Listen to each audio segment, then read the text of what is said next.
and always researching how can we create a good playground for own experience.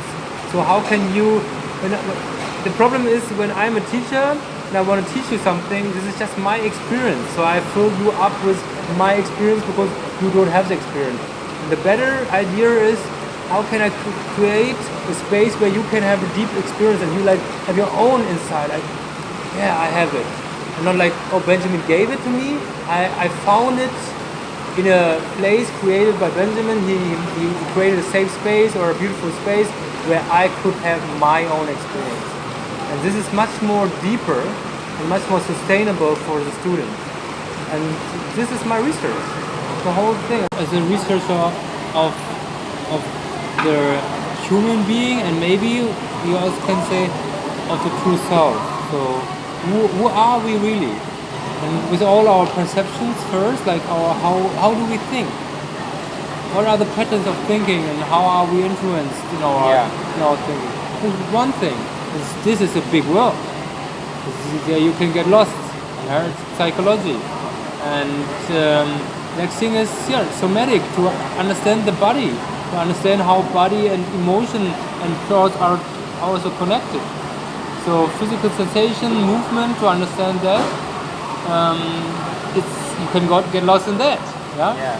So the third thing for me is emotions, to understand really the quality of emotion. Sometimes we think like we know emotions, but every emotion is new. Like every in the sky, like every I don't know how it's called. The stars, the constellation. This constellation of the sky. The clouds. The clouds. Yeah. There's no cloud like the other. And the cloud is constant. Even the same cloud is constantly transforming. So if you say you know an emotion, you don't know anything about emotion. The emotion you always always have to observe. Even your sadness it is always transforming. Then there's maybe a doubt there and some anger here covering over, and to really see that emotion is something really vivid and constantly transforming. Yeah. So that's the third thing. Like you can get lost into researching the emotions.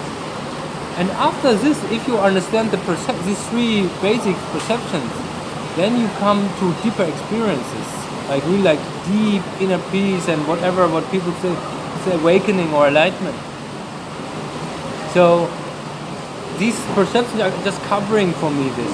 So and even there, if you are in these deep experiences, you can also get lost there. Some people do. They're so much into meditation and only try to get rid of, not to get rid of, like to resolve the clouds of thinking, being physical and emotional, like to have these deep experiences. So this is the next way you can get lost. And for me, it is important because it is so far away and so lost for people. My idea is, how can I create workshops to make people without all this intellectual talk, which is quite heavy for some people. And I read so many books every day and every week. I do so many seminars myself. I do so much research. It is too much for people. I'm doing it because I can do it every day 10 hours. But other people are working 10 hours every day. So how can I give them in a workshop connection to this, what I do in 20 days? Because what I teach is not new. And I think it's more important nowadays not to think about what we teach, it's more like how we teach. Yeah, I would agree with that.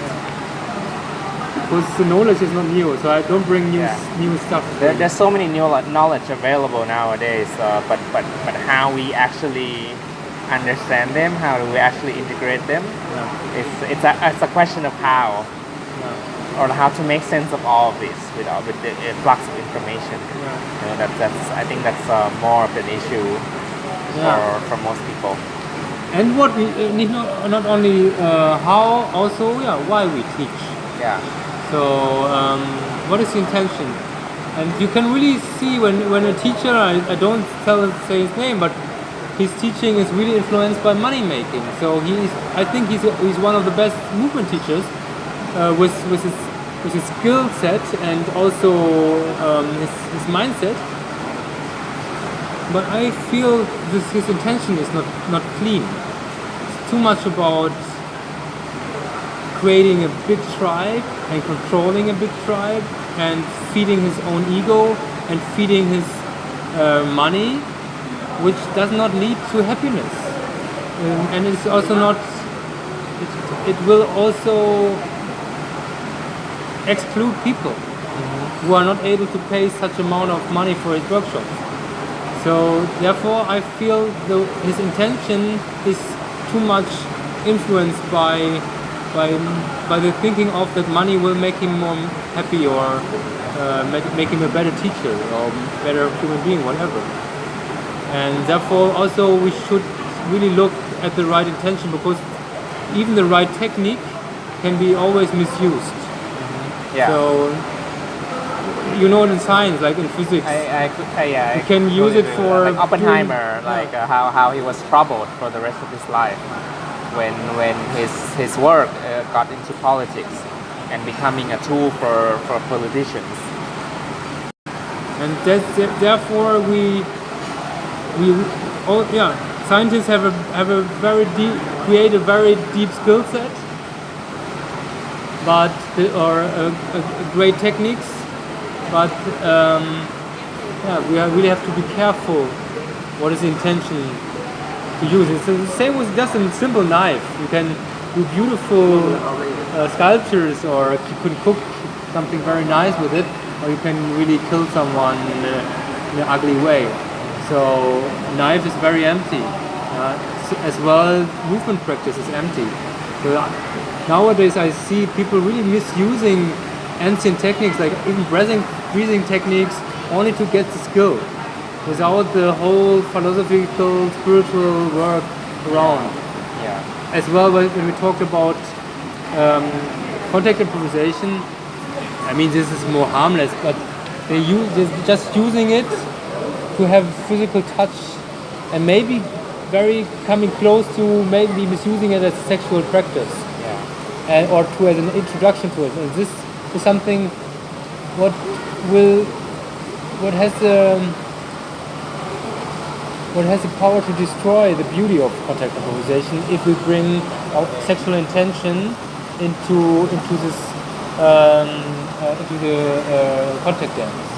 So therefore also here we have to ask people, like, why do you want to do dance contact improvisation? Are you here to have sexual contact? Then go somewhere else where you can, where it's clear. But here it should be more space for having more somatic, or more like a exploration. More body based, not an intention kind of desire based. Yeah, which is more based on the Buddhist understanding of the picture, like loving kindness, really like really friendship. Yeah, I mean when it's sexual desire driven, it could also make it exclusive.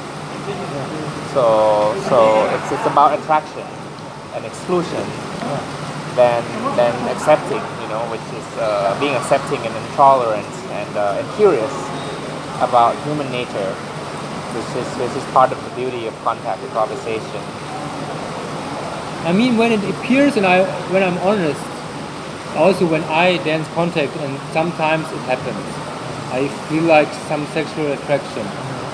We should be honest about that also, but not searching for that, right? Or like going into that expectation. Yeah, the ability to let this go, like to see there's now sexual attraction, and be able to see it and to let it go again. So this is not like against it, but more dancing with it and not be driven by it, and being able to let it go. The right intention is for me very important. And therefore, in the play fighting, you will see that as well. You can use martial arts to kill someone, and you can use martial arts to have a beautiful dance and beautiful connection to someone. And that's why one of my favorite sentences that I share at the end is like, when we can transform martial arts into a beautiful dance, what is our problem in life? So when conflict can be something beautiful, when you just have the problem of fight becomes no problem anymore, then you can really understand, well, even fighting can be something so sensual or sensitive, like I think this is a very nice experience.